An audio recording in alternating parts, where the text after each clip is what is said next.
Hi, this is JilliBling of JilliBling.com. Thanks for tuning in today. Here is another project I'd like to make with you today, and this is using the stamp set Alpine Adventure.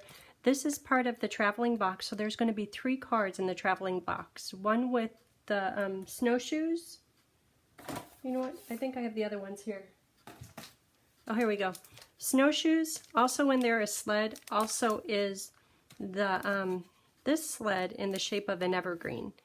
And when you get the box, you can make as many as you like of any style you like, but all the materials for all 3 designs are in the box. Okay, so this I found on Pinterest, something similar to this, and I changed it with the products that I have. And Stamp It Up with Jamie was the originator. But here is insides, and I'm trying to keep them simple. I could have gone crazy and kept on putting more and more stuff everywhere, but it's hard. Keep it calm, just a little bit. Less is more many times. So here's this design, the original, and then I put some trees back behind here. That is using the In the Pines, and this is still available. It's in the new holiday mini catalog. And then a little bit of holly on the underneath the little bow. That's really cute. And there's a die that cuts these out. And then this one, which I really like. It doesn't have snowflakes on it. It doesn't have holly on it. But some reason I just like the simplicity. Maybe because it's very centered and square. But I like this one too. Little bit of trees, very simple on the inside. Oh, and the inside of this one, I think is just trees. Yeah, just simply trees. So let's make another one today. And I think it'll be similar to this card. Same but different. But these will be in the box too. Okay, so the sets I have here, Alpine Adventure, In the Pines, and Greatest Part of Christmas. And you could choose any words that are in the box that you like, or your own, whatever you like. It's all good. Okay, so here's some papers. We'll be doing some sponging on here. We'll be doing a little bit of sparkly snowflakes. So sparkly snowflakes, let's see, this one has 2. So let's do 2 snowflakes on this paper.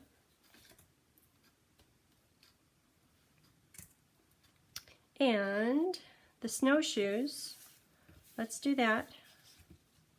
And on this little paper, I know you could get, oh, I have 2 papers. Oh, one's for the words. I know you could get 2 snowshoes on 1 paper. So let's do that. This is done in soft suede. And I'm running out of blocks. I've got all kinds of them out in these project kits, so I have to kind of improvise.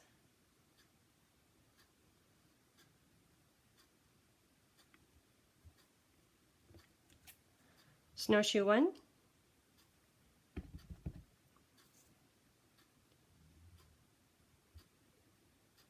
And 2. Very good. Should I put some at the bottom? I think I'm going to do more trees. I like those trees. Okay, so that's done. So I will cut these out. There's a die. Here's the die. That perfectly cut these out. They're here, and when I cut out this one, I cut it a little bit crooked and there's a lot of extra white at the bottom, so I trimmed it, and right now I'm noticing that this one has quite a bit more white than that one. So if you like, you can trim your snowshoes so there isn't as much white. In just a minute on the samples, I'll show you the difference between a little bit of white where you hand trim it, or if you use the die, there's more white. And it is different. Here, hold on. Okay. Now I trimmed that one closer. I might have to trim the other one. Okay, so let me show you. This one, I trimmed the snowshoe, and see how there's just a tiny little hair of white all the way around it? and that looks good. But when you trim it that close, the snowshoe doesn't stand up that much against the brown paper because they're very similar in color. On the other hand, this one, no trimming required, and you could really see, yep, that's a snowshoe. Same with these here. Because I centered the die on, well, now that I'm looking at it, there's some that are a little bit crooked. But if I didn't bring that up, you wouldn't have noticed. So it is nice to have a little bit of the white on the snowshoe. Okay, so back to where we were. This one needs a little bit more trimming. So you could use a die if you want, or just say, forget it, I'm just going to hand trim them, because some people don't mind fussy cutting.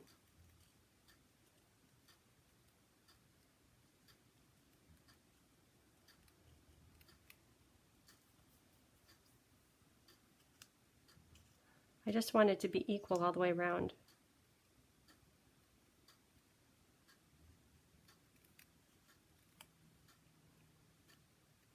And if ever you have a spot that's too close or too far, maybe that could go underneath the bow. And I have a basket of bows. I know how some of you really like them.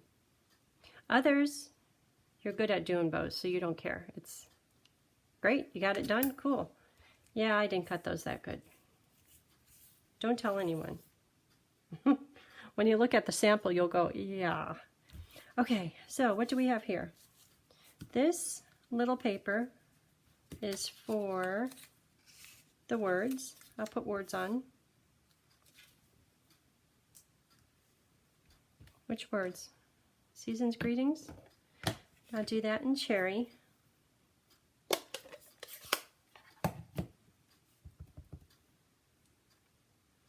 And I'm going to try to do it at the bottom against the edge, because I'd rather cut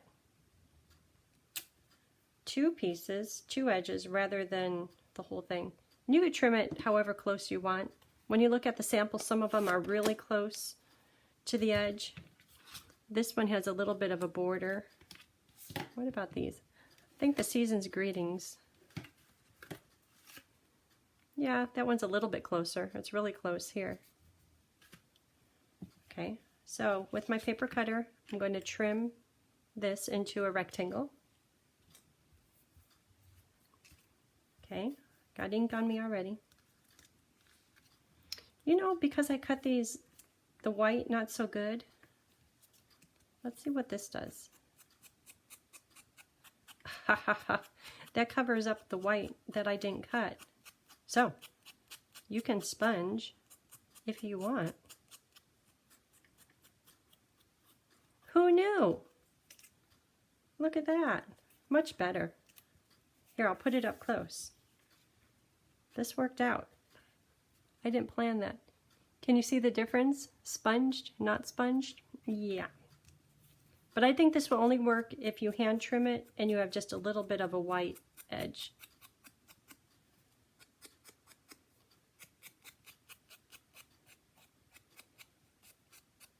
Okay, and so while I'm sponging, there is lots of other sponging on this project. I'll show you on this one.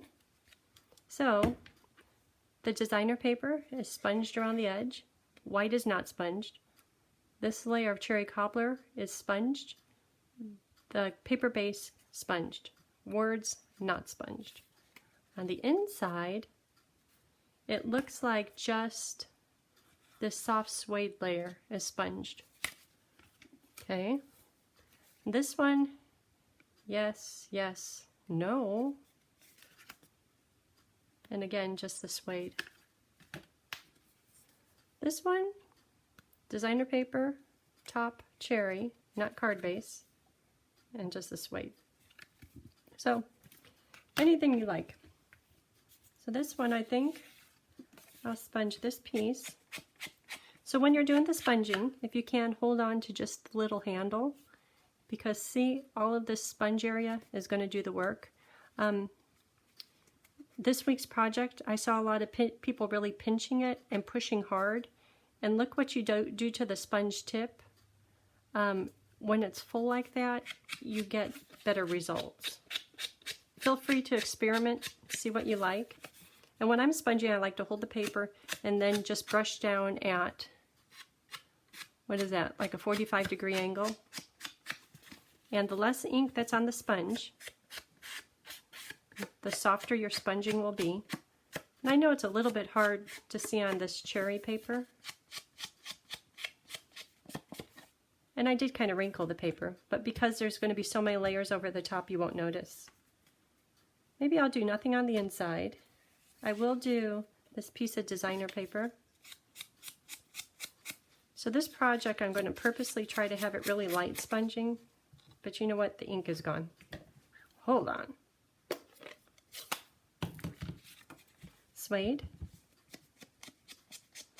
Just a little bit.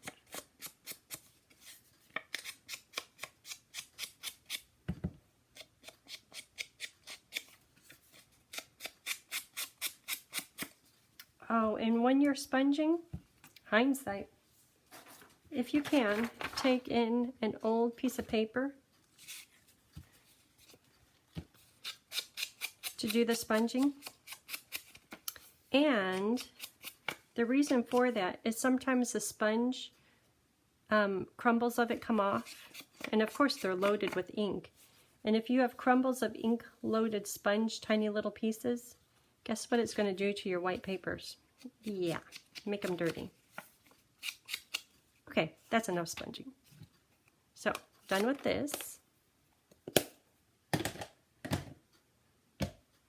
Done with sponge. Done with my crumbly paper. Okay, can we start assembling? I know this designer paper, ooh, that's kind of pretty, goes onto the white just for a little border to make it stand out.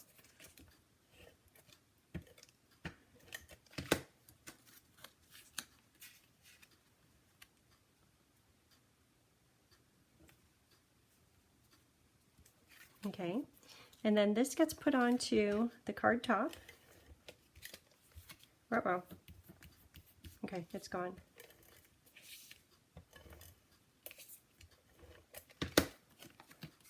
That goes on here. Okay, that's top. This gets dimensionals on it.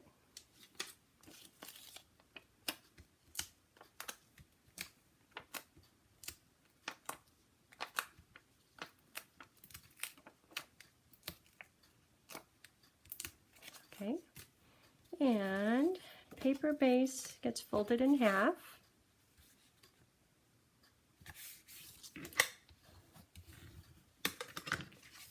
Okay, that goes on top.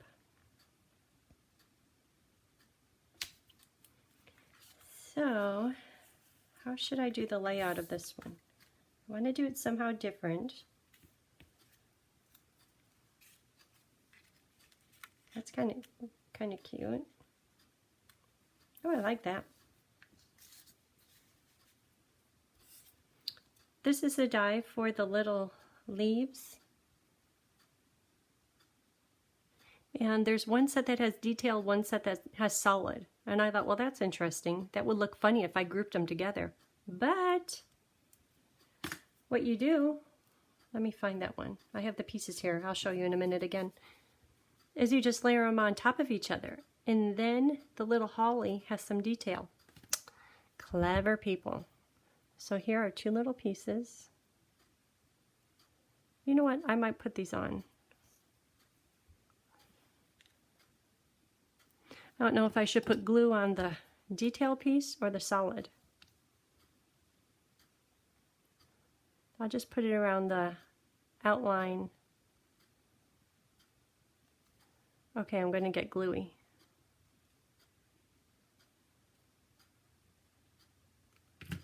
Okay, this one goes on the top. And you could do it in the basket. I've got all kinds of scrap green paper. And you could do your little holly in any color you like. Okay, so there it is. I'm just going to let that set to dry. I think I might like the other color combo better, but that's okay. Okay, so these are going to go on with dimensionals. Oh, you know, I should figure out, okay, for sure the words are going to go on. Right there.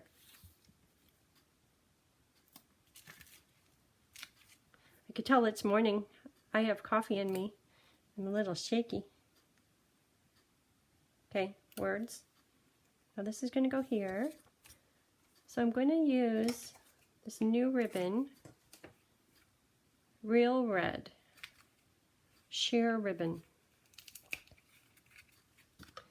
This is in the holiday catalog too. And you know I'm using cherry paper, so I probably should use cherry ribbon. But because it's sheer, I'm hoping I'm hoping it goes. I'm going to do a double bow. So all of you that don't know, double bows and me, I love them. And one of my very first videos I did was how to make a double bow. And feel free to scroll, click the video tab, and find the tutorial on double bows. And I go slow. I make them in different types of ribbon. But you can watch it over and over every time you need a double bow. Or you could do what a few people have done. Watch it till you get it. And then sit down with a whole spool of ribbon and make lots of double bows. Then your fingers just know how to do it. That's so cute. I need a pin to hold this in place. I like this ribbon. Sheer ribbon. Okay. But not that I'm going to show you something to make you joyous.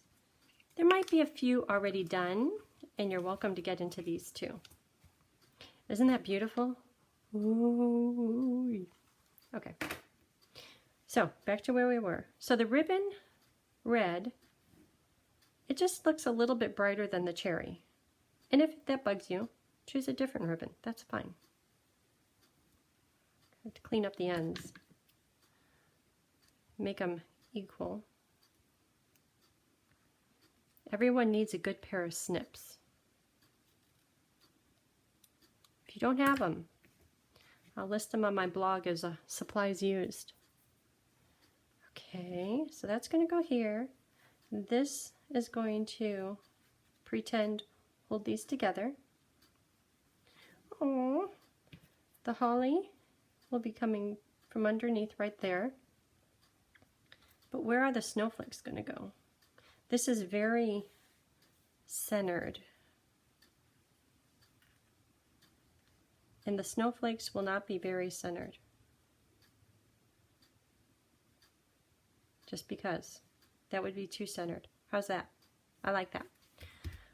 Okay, so let's glue on the snowflakes.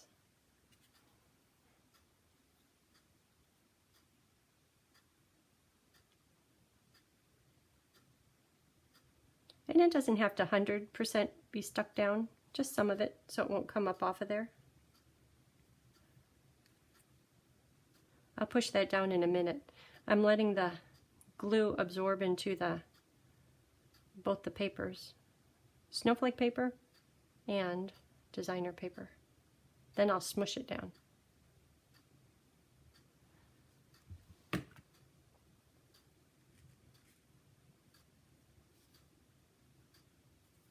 And if the glue pops out over the edges, that's okay. It's going to dry clear.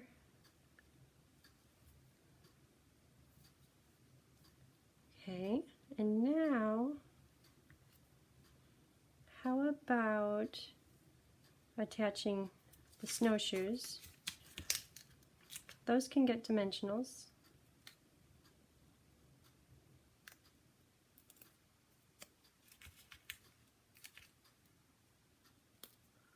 Okay, right there. Did I move that? Ooh, it's a mess of glue under there. Ooh. Okay, so this is going to get stuck on maybe there.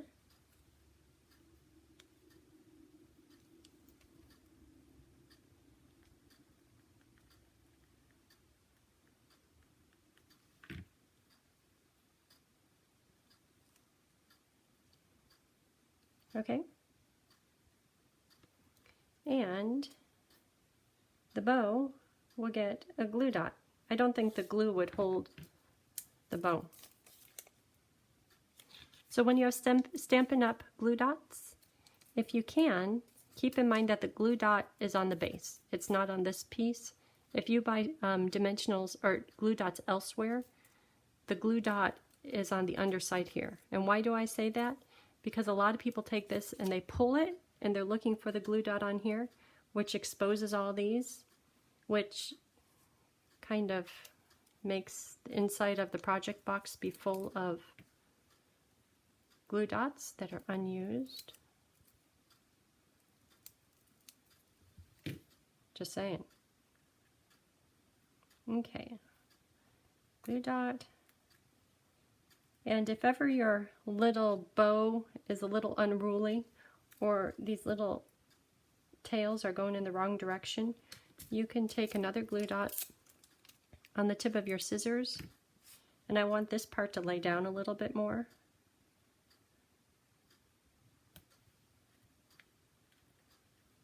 That's better.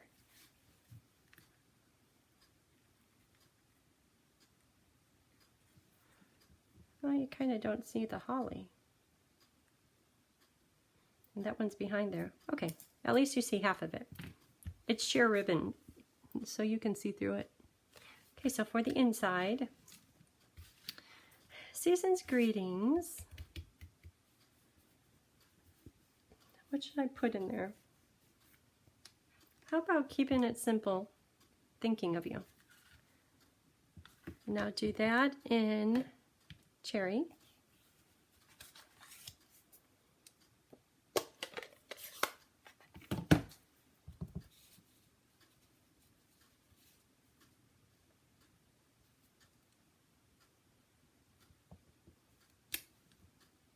I did it crooked. Okay, I'm going to put my head in the way. Now it's not crooked, as far as I can tell. So, should I put something on the bottom? Okay, trees. I'm liking the trees. So the tree stamp set, there's a big tree, detailed, fill it in, a narrow tree, detailed, fill it in. This trio, I guess there's a fourth one back there, but I'm liking these fill it in pieces. Oh, I like the snow too. Oh, there is blue in the, I don't want to introduce a new color. So this time, what did I do on this one? I did detail in suede and then solid the fill it in with the mossy meadow. How about if I do everything in just mossy, just the detail one? Just trying to do it different. I don't know. Oh, it is mossy.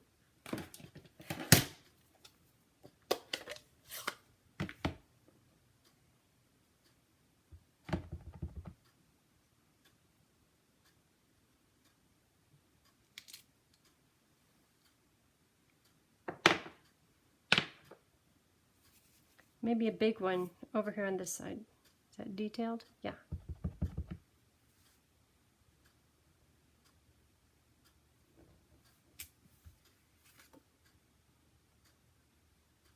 Okay. Clunk. Trying to keep it simple. It's hard. So, time to stick this inside.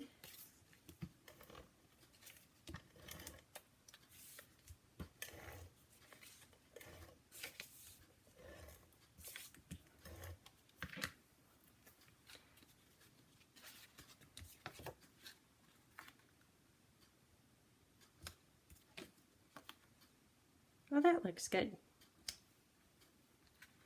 Okay, there it is. Very sweet, very cute, very easy. So here are the 4 of them. I like them all. Well, thank you for tuning in. If you liked the video, give me a thumbs up, and until next time, have a great day. Bye.